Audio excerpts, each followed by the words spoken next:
High, তো কি অবস্থা সবার? আশা করি সবাই ভালো আছেন। তো বার্সেলোনা ফ্যান্সরা তো অনেক বেশি খুশি, বিকজ মার্কাস রাশফোর্ড হচ্ছে বার্সেলোনার জন্য সাইন করে ফেলছে। অ্যান্ড সত্যি কথা বলতে খুশি হওয়ারই মতো, কারণ বর্তমানে সিনারিও অনুযায়ী যদি দেখতে যাই, মার্কাস রাশফোর্ডের ডিলটা হচ্ছে বার্সেলোনার জন্য খুবই মানে অ্যাফোর্ডেবল একটা ডিল, বা একটা আইডিয়াল ডিল হিসেবে বলতে পারি। কেন সেটা সেটা হচ্ছে প্রথমত যে ফাইনান্সিয়ালি দিক থেকে বার্সেলোনার এই ডিলটা আসলে অনেক বেশি আর কি, মানে পজিটিভ সাইডে নিয়ে যায়। কারণ হচ্ছে যদি আমরা অল্টারনেটিভ দেখতে যাই, তাহলে অল্টারনেটিভ ছিল হচ্ছে লুইস দিয়াস। তো লুইস দিয়াসের যে সিনারিওটা চলতেছিল, লিভারপুল হচ্ছে কোনোভাবেই 80 মিলিয়নের নিচে দিবে না, বা এই বাট আমি মনে করি না যে লুইস দিয়াস হচ্ছে মেবি 80 মিলিয়নের ক্যালিবারের প্লেয়ার আর কি। আর যদি আমি বার্সেলোনার সিনারিও দেখতে যাই, তো ওই হিসাবে তো আরো না।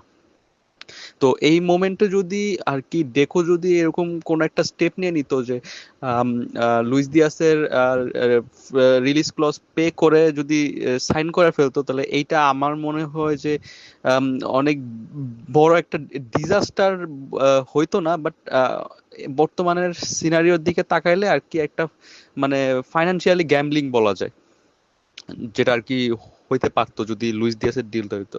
আর কেন এখন হচ্ছে রাশফোর্ডের ডিলটা মানে খুবই পজিটিভলি দেখতে দেখতেছি আমি।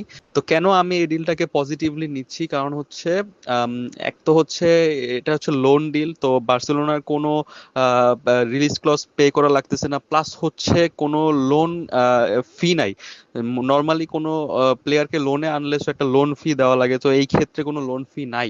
আর সেকেন্ডলি, রাশফোর্ড হচ্ছে আপনার হচ্ছে নিজের ওয়েজেস কাট করে নিছে, হাফ ওয়েজেস কাট করে নিছে, মানে হাফ স্যালারি যেটা।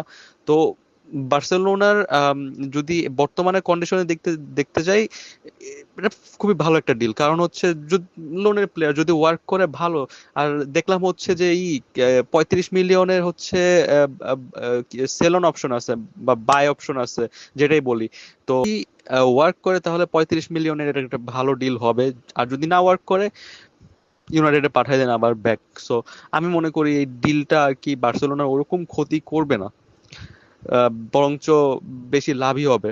তো এখন যদি ডিসকাস করতে যাই যে রাশফোর্ড কি বাকি প্লেয়ার যারা অল্টারনেটিভ ছিল লেফট উইঙ্গার পজিশনের জন্য বার্সেলোনার, যেমন লুইস ডিয়াস, তারপর হচ্ছে লোকমান বা রাফায়েল লিয়াও। লোকমান তো রেসে নাই, লোকমানকে দেখলাম হচ্ছে ইন্টারের সাথে ডিল অলমোস্ট ডান। তো আমার মনে হয় না যে লোকমানের সাথে লোকমানের পিছে বার্সেলোনা যাইতো। আর গেলেও হয়তো মেবি এই ডিলটা হইতো না, খুবই চান্স কম। আচ্ছা, যাই হোক। তো অল্টারনেটিভ কে ছিল? অল্টারনেটিভ ছিল হচ্ছে um, Luis Diaz, Rafael Leao and Antonio Nusa. So নুসাকে তো নুসার ইটা দেখলাম 100 মিলিয়নের নিচে দিবে না। লুইস দিয়াসকে 80 মিলিয়নের নিচে লিভারপুল ছাড়বে না, বায়ার্নও তো পিছে লাগা রয়েছে একবারে শুরু থেকে। আর রাফায়েল লিয়াও যদি বলতে যাই যে রাফায়েল লিয়াও হচ্ছে অনেক ইনকনসিস্টেন্ট একটা প্লেয়ার। কারণ আপনি বলতে পারেন রাশফোর্ড হতো, কিন্তু রাশফোর্ড ইজ অ্যাফোর্ডেবল। ঠিক আছে, রাশফোর্ড রাশফোর্ডের প্রাইস ট্যাগ যদি যাই, তাহলে ওই হিসেবে জাস্টিফাইড। আমরা সবাই জানি যে রাশফোর্ড কোন ক্যালিবারের প্লেয়ার। একটা সময় রাশফোর্ডকে এমবাপের সাথে কম্পেয়ার করা হতো, উই অল নো। অনেক আগের কথা, ঠিক আছে, এত পিছে যাওয়ারও আম, উচিত না। যদি প্রেজেন্টেও থাকি, আহ, আপনারা যারা রেগুলার ফুটবল ফলো করেন, যারা হচ্ছে রাশফোর্ডের অ্যাস্টন ভিলার পার্টটা দেখছেন, বা অ্যাস্টন ভিলার যে লোন স্পেলটা ছিল ওইটা যারা দেখছেন, আমার মতে যে কেউ কনভিন্স হওয়ার কথা যে হি স্টিল গট দ্যাট আর কি, মানে ওর সেই প্লেয়ারটা আছে। বা যদি বলতে যাই যে ওর সেই ক্যাপাবিলিটি আছে যে বার্সেলোনার মতো টিমে এরকম একটা সিজন ড্রপ করার পর এরকম একটা টিমে খেলার যোগ্যতাও রাখে। And আমি মনে করি যে আহ, ও আবারও রিভাইভ হবে পুনরায়। ঠিক আছে, হানসি ফ্লিক যদি রাফিনিয়ার থেকে গোল বের করতে পারে, যদি ফেরান টোরেসের মতো প্লেয়ারের থেকে গোল বের করে নিয়ে আসতে পারে, তো হোয়াই নট রাশফোর্ড? রাশফোর্ড তো এর থেকে অনেক বেশি ক্যালিবারের প্লেয়ার, রাইট? তো আমি সাইনিংটাকে পজিটিভলি দেখতেছি। আর হচ্ছে সবচাইতে বড় কথা হচ্ছে যে যদি মানে সবচাইতে পজিটিভ দিক হচ্ছে যে আপনার যদি ওয়ার্ক নাও করে সমস্যা নাই, লোন লোন স্পেল আর হচ্ছে বেতনও কম, সো বার্সেলোনা আমি মনে করি না তো প্যারা হবে। তো এখন কথা হচ্ছে যে রাশফোর্ড টিমে সেট হবে কিভাবে। দেখেন একটা কথা তো গ্যারান্টিড যে রাশফোর্ড স্টার্টার তো হবে না, কারণ যেহেতু লোন স্পেলে আছে। সো আপনি অবশ্যই নিজের যারা পার্মানেন্ট সাইন্ড প্লেয়ার আছে তাদেরকে বেশি অপরচুনিটি দিবেন একজন লোন প্লেয়ার থেকে। বাট এতটুকু শিওর যে ও বেঞ্চ থেকে আসবে, অ্যান্ড স্টার্ট একেবারে যে স্টার্ট করবে না তা না, কিছু ম্যাচে হয়তো স্টার্ট করবে, ধরেন যে লা লিগার কিছু আহ, ছোট ম্যাচে, বা এমনও হতে পারে হান্সি ফ্লিক যদি কনভিন্সড হয় বড় ম্যাচেও স্টার্ট করতে পারে, বলা যায় না। বাট যদি একটা পর্যায়ে গিয়ে বার্সেলোনা কনভিন্স হয়ে যায় ওর পারফরমেন্সে যে ওকে আমরা আমরা কনভিন্স হয়েছি, আমরা নেক্সট উইন্ডোতে ডিলটা ফাইনালাইজ করে ফেলবো, পার্মানেন্ট একটা ডিল করব, দেন আমার মনে হয় যে বার্সেলোনা কে স্টার্টও করাতে পারে। আম, বলা যায় না, বাট এট দিস পয়েন্ট আমার মনে হয় না ও স্টার্ট করবে, বাট ও বেঞ্চ থেকে আসবে। অ্যান্ড আই হোপ যে ও ভালো করুক। 'Cause আমি পার্সোনালি যদি বলি, আমি শুরু থেকে রাশফোর্ডকেই চাইছিলাম বিফোর নিকো উইলিয়ামস। আমি আমি আগে থেকে, বিকজ আপনারা যদি আমি যদি স্ট্যাটস ওয়াইজ দেখাই, গত সিজনে রাশফোর্ড হচ্ছে 11 গোল, 9 অ্যাসিস্ট, 20 গোল ইনভলভমেন্ট ছিল রাশফোর্ডের। ঠিক আছে, আর এটা হচ্ছে রাশফোর্ডের ওয়ার্স্ট সিজন, মনে রাখেন।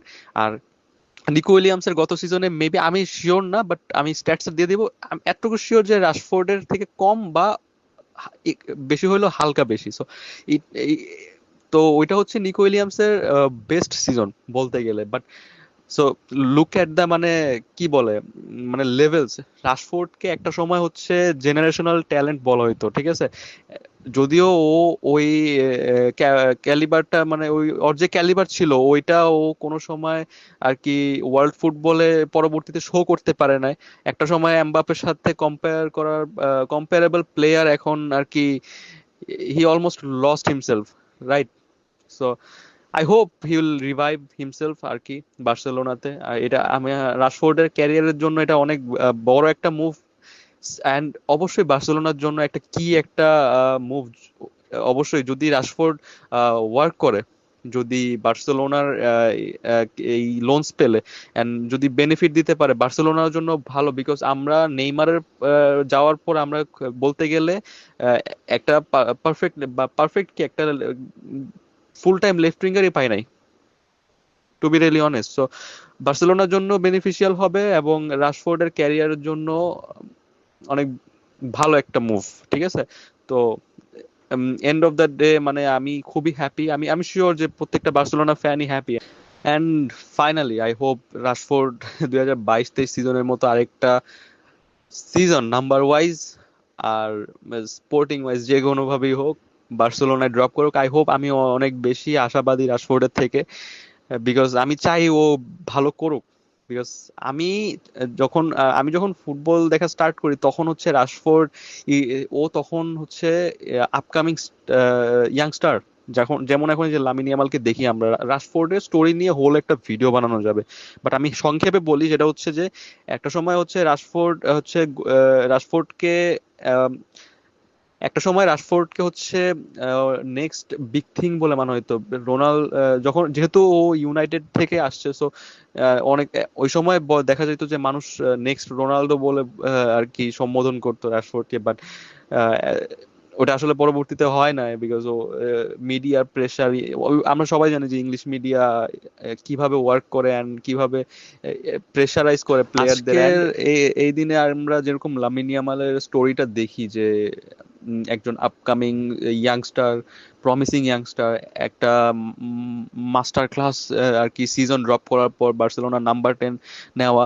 সো এই সেম স্টোরিটা রাশফোর্ডেরও ছিল যখন ও 17-18 সিজনে ও অ্যান্ড 18-19 সিজনে ডিসেন্ট দুইটা নাম্বার ওয়াইজ ডিসেন্ট দুইটা সিজন ড্রপ করার পর যখন ম্যানচেস্টার ইউনাইটেড নাম্বার 10 নেওয়া হয় অ্যান্ড 10 তাকে দেওয়া হয়, অ্যান্ড এরপরে আর কি আলটিমেট প্রেসার তার উপর আইসা পড়ে, অ্যান্ড লাইক আনসু ফাতির মতো যে স্টোরিটা, সেটাই যে ও ওই প্রেসারটা হ্যান্ডেল করতে পারে না, and injuries, media pressure, confidence, তারপর হচ্ছে ইনকনসিস্টেন্সি, সবকিছু মিলে আর কি আহ, ও আর নিজেকে আর কি ওরকম ভাবে তুলে ধরতে পারে না। সো এটাই আর কি। বেশি কিছু বলবো না। এন্ড অফ দ্য ডে আর কি আমরা হ্যাপি আর কি। একটা পর্যায়ে নিকো উইলিয়ামসের ডিল যখন হইলো না, তখন সবাই গিয়ে একই কথা যে ভাই এখন যেই হোক, এখন রাশফোর্ড হইলেও চলবে, নাই মামা থেকে কানা মামা তো ভালো। সো আমি এটা বলতেছি না যে রাশফোর্ড খারাপ, রাশফোর্ড নিকো উইলিয়ামসের থেকে বেটার অপশন। আমি আজকের এই ভিডিওতে বলে দিতেছি, যদি আমার কথা না মিলে 6-7 মাস পরে এসে আমাকে গালি দিয়ে আমার প্যারা নেই, ঠিক আছে। বাট আমার মতে রাশফোর্ড নিকো উইলিয়ামসের থেকে বেটার প্লেয়ার, বেটার ফুটবলার। আপনি যদি আজকে যদি রাশফোর্ড একটা মাস্টার ক্লাস ড্রপ করে দেয়, কেউ সারপ্রাইজ হবে না। বিকজ ও এরকম টাইপেরই প্লেয়ার, এরকম আর এরকম করেও আসছে ওর ক্যারিয়ারে আগে। But Nico Williams, Luis Diaz, এরা এরা যদি একটা মানে মাস্টার ক্লাস ড্রপ করে বা একটা ব্যালন্ডিওর লেভেলের পারফরমেন্স ড্রপ করে, সবাই আর কি দে উইল বি সারপ্রাইজ। তো দিস ইজ দ্য লেভেল। আমি আর কি লেভেল বোঝানোর জন্য বলতেছি যে রাশফোর্ড অ্যান্ড বাকি উইঙ্গার যেগুলা যাদের সাথে আর কি বার্সেলোনার লিঙ্ক ছিল। তো এই আর কি।